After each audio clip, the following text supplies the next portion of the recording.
Hey there, Hofstra fans, and welcome inside the WBB Mason Coach Report. I'm Matt Durant. Joined to my right is Krista Kilburn-Steveskey, the head coach of the Hofstra Pride women's basketball team. Coach, before we get into the games and the stats and all that good stuff, I want to get your thoughts on the last couple of weeks. You've been to California, you saw like Golden Gate Bridge and all that stuff. I was lucky enough to go with you for that trip. And then you turn around, you go up to Buffalo and you see Niagara Falls. What's the last couple of weeks been like as far as, team chemistry and just sort of traveling together and being through those kinds of experiences together? Yeah, certainly that's obviously why you do what you do, and especially in a long season with a good little mix of newcomers and returners. So it was good. I think they had a nice trip. I mean, it was nice to go 2-0, but we went 1-0 down in California, and he tried to squeeze in, a little bit on the way coming back on game day at UC Davis. So I was just happy that they got a chance to get to see that, and then went down to Pier 39. So that was great, and then just wanted to get the win, but it was great for the newbies and everyone. A lot of folks had never been to Niagara Falls, so to go up there, there was a lot of other teams that did the same thing. Monmouth had been there; they had gone to Niagara Falls at 3. Ryder had been there and gone to the place where it was home of the Buffalo Wings. So it was cute to see that other teams, obviously, throughout the East here, try to do the same thing. You want to get some awareness with the players. You want to give them the experience to see something as amazing as Niagara Falls. It's just an amazing experience every time. It's breathtaking, no matter if you've seen it 1 time or 100 times. So it was great for the kids to have that experience. But it would have been a lot happier for all of us to get that W against a tough Buffalo team. So you go 1-1 in California. You come back and you head up to Buffalo. So a lot of traveling in a short amount of time. But you go up to Buffalo now. You come off of a road trip in California where you saw a completely different style of play. How different was it practicing now, translating where you had to sort of adapt to a West Coast style, and you come back and have to readapt to a New York style? Right. Well, I mean, I knew Buffalo. They, I'd spoken to the media before the game, and even ESPN. I mean, they swarm the ball, they attack the boards, they do so many things defensively to create their offense. And if you watch our game, a good first half. Didn't close the second quarter down as well as we needed to, but manage the boards. We're handling on the boards. We're definitely very present in that game plan piece. Where we weren't, we were just careless with the ball. And we just talk about our margin of error. We've got to be a lot smarter with that. So we've got to really kind of tighten the belt on those drops, and we put them on the free throw line in the second quarter. They increase the margin off the free throw line. Then we come out and start the third quarter. We get a stop on the other end. Could have hit a bucket to cut it to 7, and instead we try to throw kind of a $1 million pass to Sandra Dongmo in transition, and we turn it over. So all those things should not be catastrophic though, but we need to tighten the belt up. Out of those 26 turnovers, I give Buffalo's defense a heck of a lot of credit. Probably the best defense that we've seen, way better than Sacramento State. Just collectively a good digging, swarming team defense. But we still had about 11 to 13 unforced turnovers.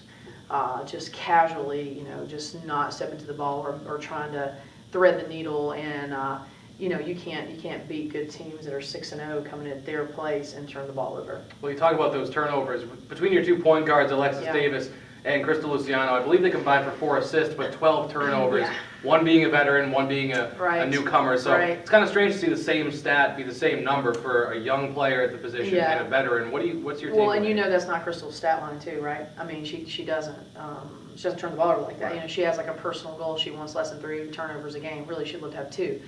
So it just that was a little bit uncharacteristic. I mean, I'm not saying that she doesn't try to peg $1 million pass at some point in time, and she knows that her teammates and what she needs to do, and sometimes she just needs to realize, don't try that right then. But that's not her stat line that you expect. Obviously, your freshmen, Lex and P, they're going to have a little more turnovers. They have less game experience, but they just need to play harder. They need to play harder and more of a sense of urgency. I think is such a translation between the high school game to the college game of like, you can't just barely pop out to the pass, and that was the only piece that we didn't really hold true to the game about how difficult it was going to be executing your offense. Like I said, you go 35-35 with them on the boards. You're mentally ready to handle a team that scores a lot in transition. So those 2 components we did. But then our offensive execution, and we go 18 for 52. You're not going to beat too many folks, not shooting the ball as poorly as that. So you turn the ball over, they score more off your turnovers, and then then when we do get a chance to score, we weren't knocking it down. So it is what it is. I don't think it's a flush game where you say I didn't learn anything No, you've got pieces of that game where you did really good things and you really honed to the game plan. You knew how to beat Buffalo. I don't think they came out just trying to overwhelm us in every piece. We could have, we knew how to beat Buffalo. We just didn't put all those pieces together to do it. And, that's part of the development and the patience that I just keep talking about, that what it's going to take for us to, to be good, when the time is moving forward. I mean, we've only got a few more dress rehearsals left before the CEA comes, and we've got to be more pointed. We've got to understand our margin is slimmer as we're bringing folks along, and we need more consistency out of our upperclassmen. We need more consistency. Sandra Dongmo needs to bring what she brings. If it's just defense and rebounding every single night, and then the offense game will come. Aliana needs to continue to be that spark, and take care of the basketball, but be that spark. She's doing so many good things. She needs to continue being that spark, and that needs to be night after night, And then Sid is being Sid. Obviously, Nate and Crystal's roles have definitely escalated like crazy. So you've got those three that know what to do, and then the other folks, Olivia's got to come in. It was a physical game for Olivia, and she hit a big bucket for us when we needed it. So it's like, everybody's got to kind of play their role and embrace their role. Everybody playing 30 or 40 minutes, 1 to 5, all the way down, that's not going to be what everybody's role is for us to be good. We've got to bring our freshmen along, and everybody's got to, work together as a unit. So I think I can't stop preaching that more and more, and we got to play harder. Well, as non-conference comes down to it, clearly there's a lot to think about, a lot to ponder, and a lot to potentially tweak it and work with before conference play starts. A player that I want to focus in on real quick. You mentioned the offense, and you mentioned the upperclassmen, and someone that fits into both those categories is Ashnae Durant. Mm-hmm. At Sac State, she attempted 25 shots. Right. But then now, this past game against Buffalo, she only had 4 points, and I believe she only attempted 8 shots. Yeah.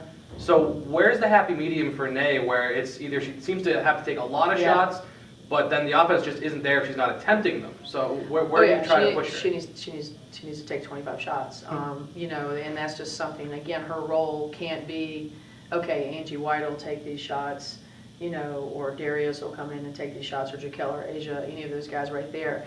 So I just think the deferring piece can't happen. And I think she knows that. She's a pretty heady kid. She doesn't she's not delusional. You don't have to ride Nay, you don't have to be on her, she's not delusional though. You can look in her eyes and she knows, like, this is what I needed to do and I just didn't get it done. And so, as she continues to embrace this position that she has here and just don't fight against it and be the player she's capable of being. And I think that's what all of these games are shaping up here. But that consistent piece is got to happen. There's no deferring. She needs to take the shots. And then we look at the newcomers, a pair that I think is very interesting to watch between Karsten and Mariana Callan, is the fact that they seem to show great prowess on the defensive end, but the offense hasn't really come. And now we saw Colin toss up 10 points. Right. Do you think that can become a consistent thing, or is that just based on the opponent? Yeah, no doubt. No doubt. I mean, you saw Karsten do that in the first 2 games of the season. She, again, that's that growth spurt of that consistency. Now, Callan's been consistently defensive for us, from start to finish. I mean, that kid is knocking down the door, to get into that lineup and to get, even continue getting a lot more minutes, because she's just consistent. But, if you can get, 15, 20 minutes from someone else and then get 20 minutes from her, imagine how good we're going to be if everybody is producing in those minutes. And so it's not about, who's going to take over. It's about all of us getting there together. But Karsten needs to score like she just did. We have to have that other scorer out there. She can shoot the ball. Obviously, we know Anna Hernandez Hill, as she's, continued to develop her lib. I mean, they can shoot the lights out of the ball. So they've got to, continue to, be confident, to help those guys out too. But Colin and Karsten are just, they're just probably my most consistent as my underclassmen right now. So since the road trip, now you look at Massachusetts on a midweek game Wednesday night. What's been since there's a short turnaround, what's sort of the focus the last couple of days, I guess today? Right, well, in the short time, I mean, they played Sunday as well too, so we're all kind of in the same boat. But I mean, this is a team that he's just doing wonders with. I mean, they have won 4 games with 5 players technically. They've got some folks that might be coming back this week. But, they are, he's got them playing hard and playing tough, and they're just doing what they do, and they're trying to do it for 40 minutes. And, so they, lost a tough one at Mason this past weekend, but they, and they played some good teams like Iowa, and they played Buffalo. They lost to Buffalo, as well at UB. So, we've had a couple common opponents, but, they're playing hard. They're playing hard and relentless, and it's going to be a battle on our home floor here like crazy. There's nothing that we're just in a position to take care of us, and that's what we're going to do today as we prepare to play UMass tomorrow. So today's just about us and getting our game plan ready and be ready to take on the Minutemen. Well, as you just heard, the House of Pride will take on the UMass Minutemen tomorrow night at the MAC at 7 o'clock. Krista Kilburn-Steveskey and I will be back here next week. Thanks for joining us on the WB Mason Coaches Report.